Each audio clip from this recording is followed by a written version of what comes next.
So that's my understanding. Yeah. Not that it's clear. Yeah. The moment we start perceiving, we are moving away from it.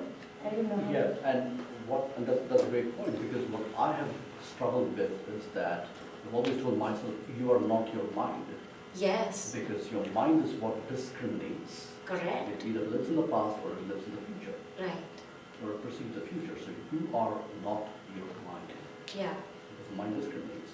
Yeah. And then the question always is that, what is it and how is it you perceive consciousness? To Vidya's point, you experience it. But what is the experience coming to? Is the mind somehow connected with it? Okay. And that's where at least I have confusion. Okay. So first thing is that what we have to understand, we cannot perceive consciousness. We cannot perceive consciousness because consciousness cannot physically be perceived by any senses or the mind, because it's that which illumines the mind. So for my mind to think of something which illumines it is very difficult because it itself powers it. And I'll give you an example. In Kenopanishad, it says so beautifully. It says, Shrotasya, like the eye of the eye, the ear of the ear, the mouth of the mouth. This is consciousness. Shrotrasya shrotra. For example, you have a flashlight. You have a flashlight, okay? And inside that flashlight there's a battery. Now you have that flashlight and there's a battery. So you take that flashlight to be your mind, okay? And with your mind in the world, with your mind, you have that flashlight and you are able to know things with your mind, isn't it? You're able to know this spot or that spot or that spot. You're able to illumine everything with your mind. But now, can that flashlight ever know the battery? No. No, isn't it? Because that battery is empowering the flashlight to illumine everything else outside, isn't it? So my mind, what is my mind? It's like that flashlight. It is like my instrument with which I am able to comprehend the world. But I can never know the battery, that which empowers my mind. I can never know it because that's the one that gives it that power. That's the one that is the source of all. That is what lends consciousness to it. So I can never know that consciousness.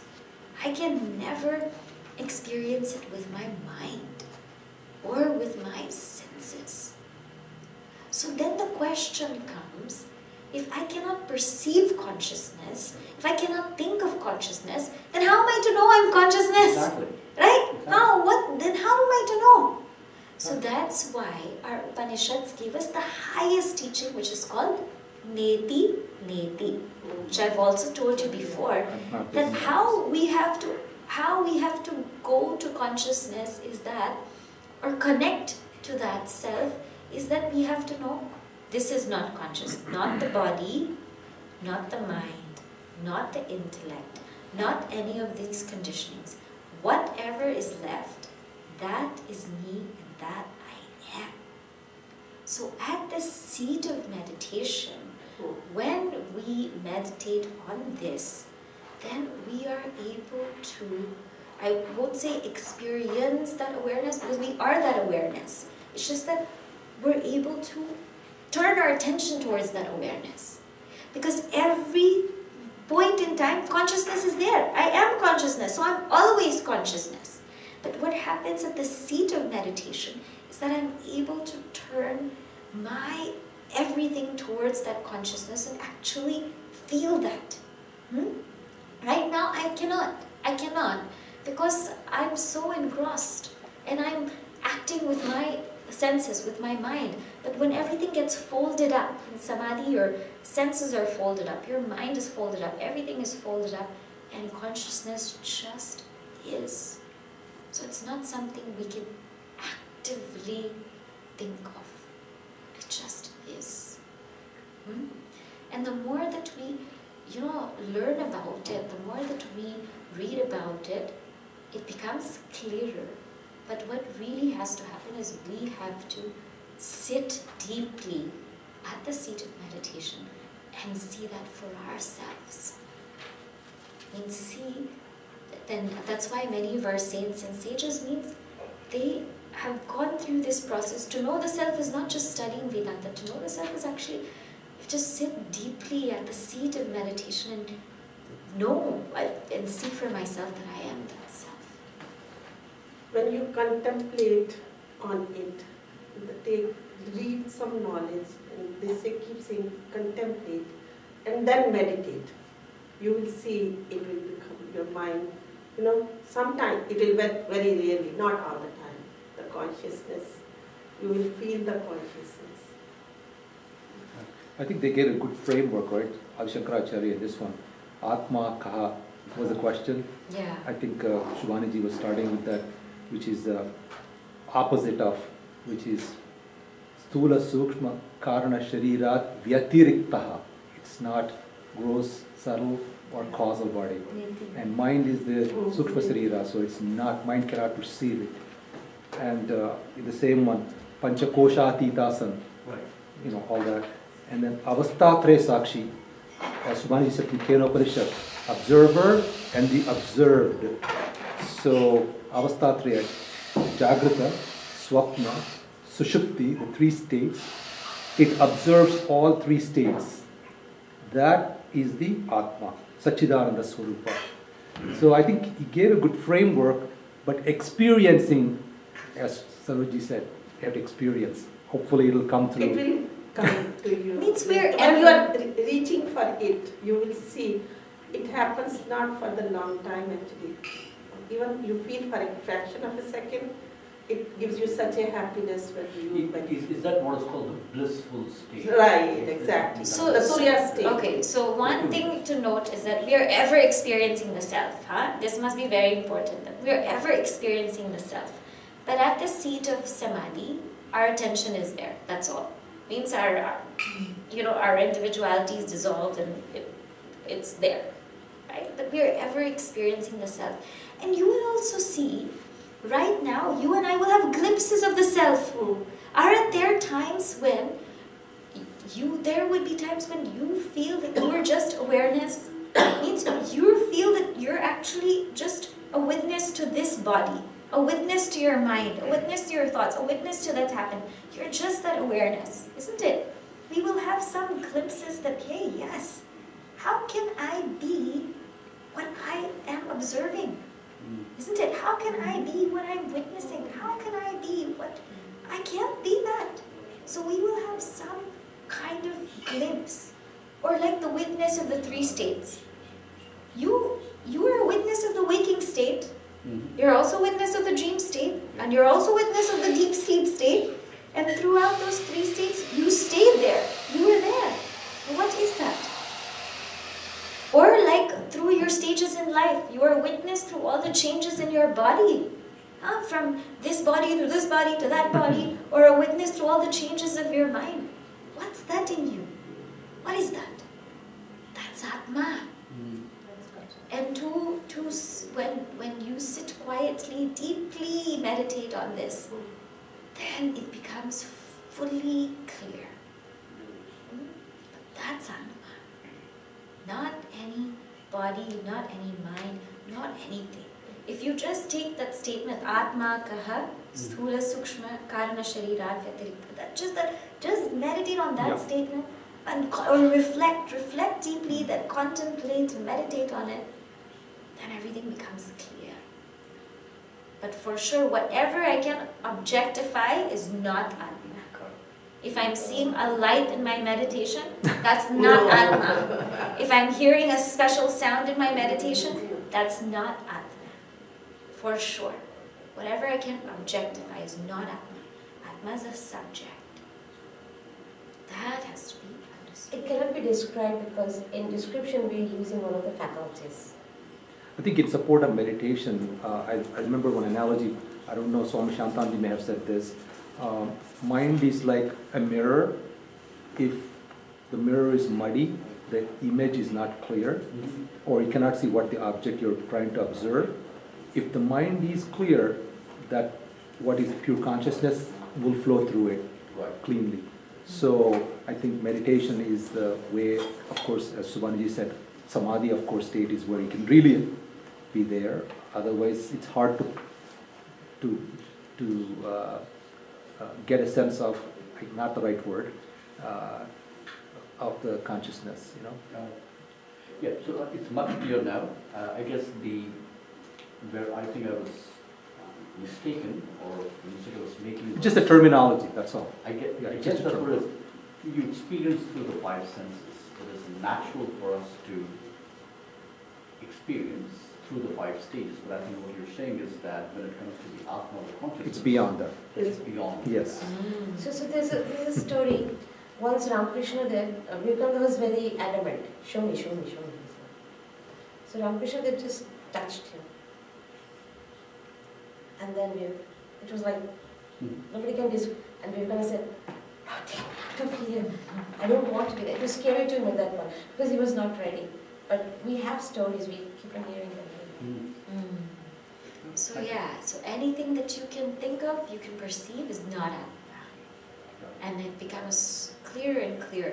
But as we also saw in TatvaBodha, Vijaniyat means first Shravanam, then Mananam, then Nididhyasanam. Also going straight to meditation is not okay. We have to have very, very clear knowledge first. Clear, doubtless knowledge, and then meditate on those things which are very clear to me. Then we will see for ourselves. I think it's been a fantastic book with very few shlokas, but it gives a very good structure and framework to think about, you know, our Sanatana Dharma philosophy. Yeah, no, this is, TatvaBodha is a very important text. I know it has a lot of terminologies and this Panchikarana and all of that, but it's extremely important because if the foundation of Vedanta is strong, it becomes very easy for you to understand. Like now when you take up chapter 11 of Bhagavad Gita, you'll understand what Virat is. You know, you will understand these things, grasp it the right way once the foundation is strong. So now we move forward. Here, now this is where it gets very, very deep now. Vedanta now is coming to the crux. Moksha sadhanam. We'll just take a taste of it today, and then it will, we'll come to it a little next time. So on page 106. Nanu samhakarasya kinchitnyasya jivasya nirahankarasya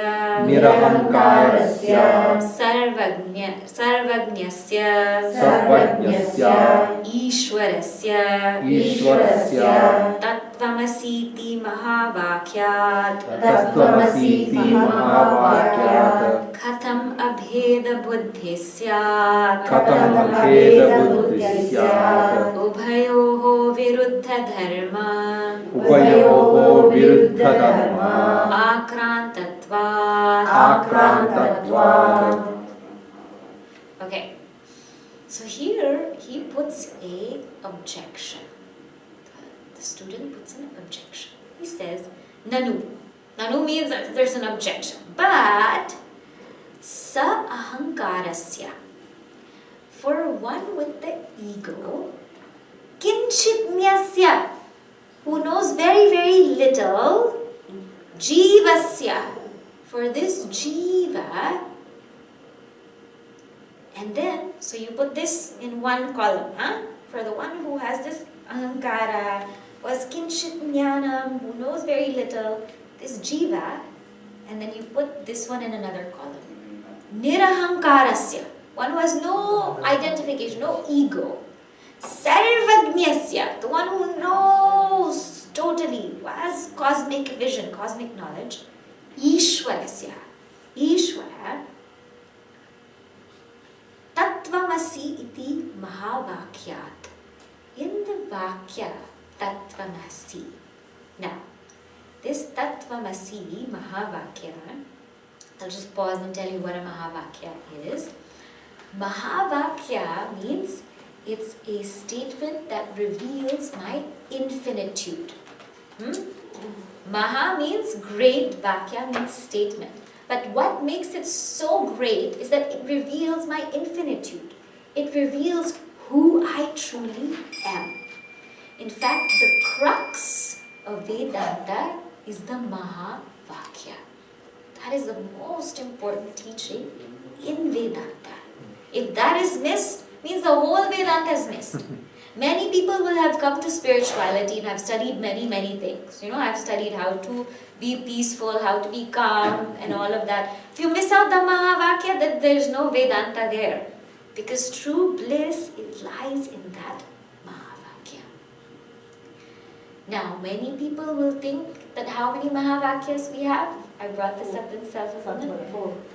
But we don't have 4. We have many Mahavakyas. It is just that they've taken a representative of each Mahavakya from each Veda. Means from each Veda they've taken one and they've put it together. Right?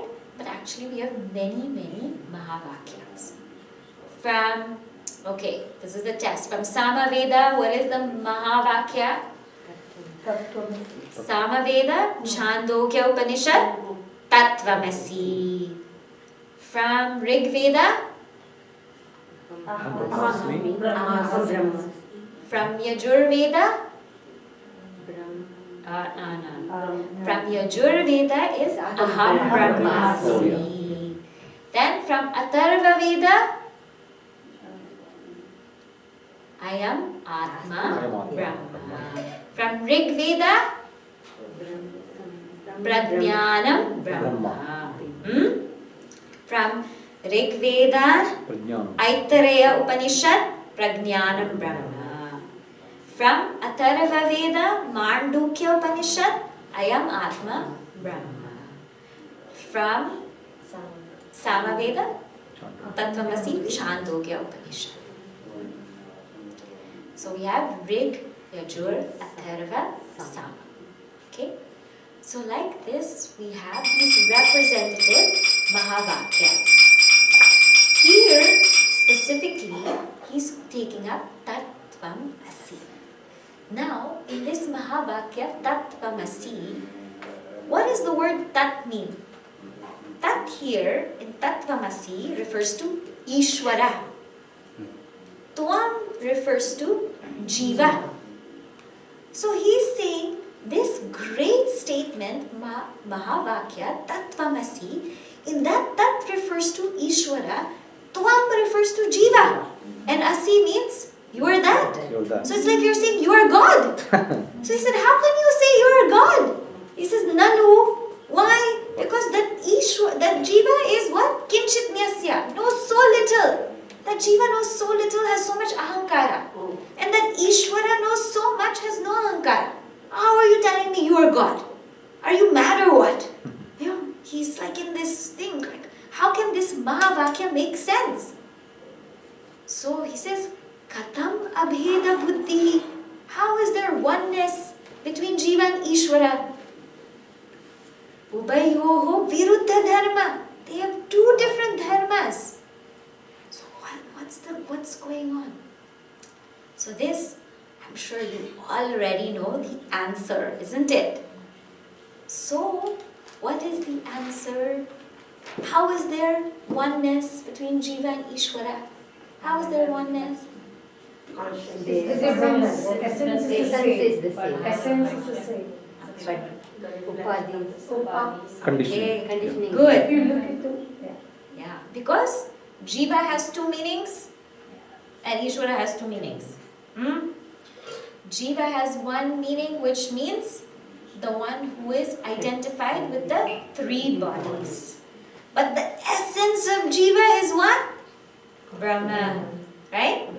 Ishvara has two meanings. One is the one who wields the three bodies, total bodies. But one is the essence, which is Brahma. So you see how Jiva has two meanings and Ishvara has two meanings. So when they say Tattvamasi, which meaning are they referring to? The essential So in this way, Tattvamasi Mahavakya actually works. It's not saying Jiva is Ishvara. It's not saying that Jiva is Ishvara meaning, that literal meaning. It's not saying it literally. It's actually saying essentially. So if we don't understand this, then we will not understand Mahavakya. We will not understand Tattvamasi. We will think that they're making a big mistake, that they're saying you are God, isn't it? What happens is the essential meaning is what is said in Tattvamasi. So now we will read that portion.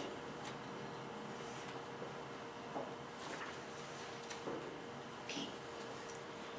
Iti chet na sthula sukshma sharirabhimani tvam pada vachyartah upadhi vinirmuktam samadhi dasha sampannam shuddham chaitanyam tvam pada lakshyartah. Okay, now what does this say? You see, when I say you look very thin, who am I referring to? You, the body. Yeah. When I say you seem like you're very agitated, who am I referring to? You, the mind. When I say you're very smart, you know what you're doing, you're very focused, who am I referring to? You, the intellect, isn't it? But when I say you are Atma, who am I referring to? You, the consciousness. But they're all you. They're all you, isn't it? So it says here that, like how I said there's two meanings. One meaning is called Vachyartha. Vachyartha means literal meaning. Literal meaning of Jiva is this body, the me who is identified with this body, with this mind, with this intellect, etc. When I say Lakshyartha, it means implied meaning, it means essential meaning. Lakshyartha means the consciousness in you. So here he says, Sthula Sukshma Sharira Abhimani Tvam Pada Vachyartha. So that Tvam Pada, that word Tvam, Vachyartha, the literal meaning of that word Tvam is the Jiva who is identified with the three bodies. But Upadhi Vinirmuktam, the one that is free from the three bodies, Samadhi Dasha Sampannam, which is eventually realized at the state of Samadhi, Shuddha Chaitanyam, that pure consciousness, is what is referred to Tvam Pada Lakshyartha. So you get it? Vachyartha is which? Literal, which means? The body. Jiva identified with the body, mind, intellect. Lakshyartha means? Essence, which is? Implied, which is pure consciousness. Now, Evam sarvajñatvadi Vishishta Ishvaraha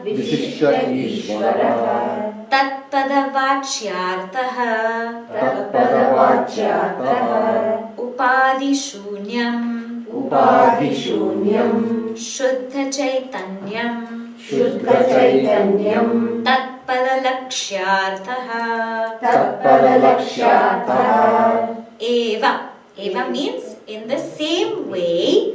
Sarvajñatvadi means that Ishvara, which is Sarvajña, all-knowing, Sarveshwara, all-powerful, Vishishta Ishvara, Tatpada Vachyartha. The literal meaning of Ishvara is the one who wields all of this, who has these qualities like all-knowing, all-powerful, all of that, that is Tatpada Vachyartha. But then Upadhi Shunyam, that Ishvara without Upadhis, which is Shuddha Chaitanya, is Tatpada Lakshyartha, which is the essential meaning. So Ishvara wielding the three bodies is Vachyartha. But Ishvara without any Upadhis, which is just Shuddha Chaitanya, is Lakshyartha. So now he says, Evam cha Jiveshwarayoho Chaitanya Rupena Bhede Badaka Bhavaha. He says, therefore, Jiveshwarayoho, between the two, Jiva and Ishvara, Chaitanya Rupena Abhede, there is no difference in their oneness with respect to Chaitanya, with respect to Lakshyartha, Badaka Abhava. Therefore, there's no need, there's no problem, there's no need for any objection. So clear? So when they say Tatvamasi, then there is actual oneness when we look at Lakshyartha. So it's very, when people say, I am God, it's not that we have to go out and say, I am God, But I am pure consciousness means what? The essence of me and the essence of God are the same. That is Tatvamasi. Now imagine that. The essence of God and the essence of me are the same. And who is God? Everyone and everywhere and everything. So what does that mean? The essence of you and the essence of me is the same. And what is this? Namaste. Oh, isn't that? Yes. That can also be seen as Mahavakya if we understand it clearly. When we live life like this, then it becomes so beautiful. Because then where is our problems? Our problems become bigger when we focus where? On the Upadhi, on the Vachyartha. You focus on the Vachyartha, the name, the form, all the Upadhis, your problems will go like this. You focus on the Lakshyartha, all your problems will go like this. You see? So in this way, he's explained Tatvamasi very logically. In a way you and I can understand. Many people will understand you and I are one. But it's a very abstract thing, let me tell you. Right? They'll say it's just you and I are one, but they won't know how. You ask them how, they will not be able to say. But when we remove the Upadhis, in our thinking, when we remove the Upadhis, then we can logically say, this is how we're one. This is how it is. This is the greatest blessing that our Vedanta gives us. It tells you, you're not even a man, you're not even a woman, you're not even Indian, you're not even Hindu. Imagine that. You and I are one. That is Tatvamasi. You see? Now this statement we've analyzed. There's much more to it. We will take it up next time I come. But this statement is to be really reflected upon, really deeply thought upon and contemplated upon. This will make a huge difference. This is Mahavakya. Okay? So now we will close. We can do a little bit mananam, little bit questions if anybody has. But I think we've covered a lot of heavy stuff today. So,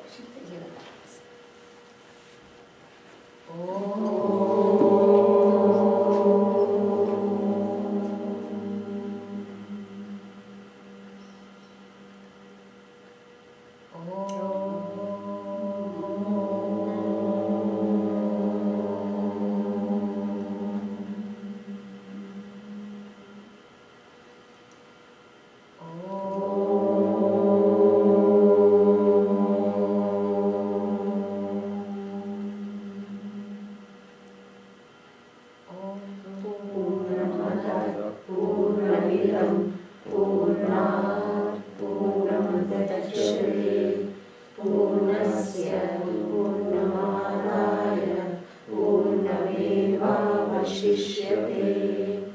ॐ शान्ति शान्ति शान्तिः हरि ओम्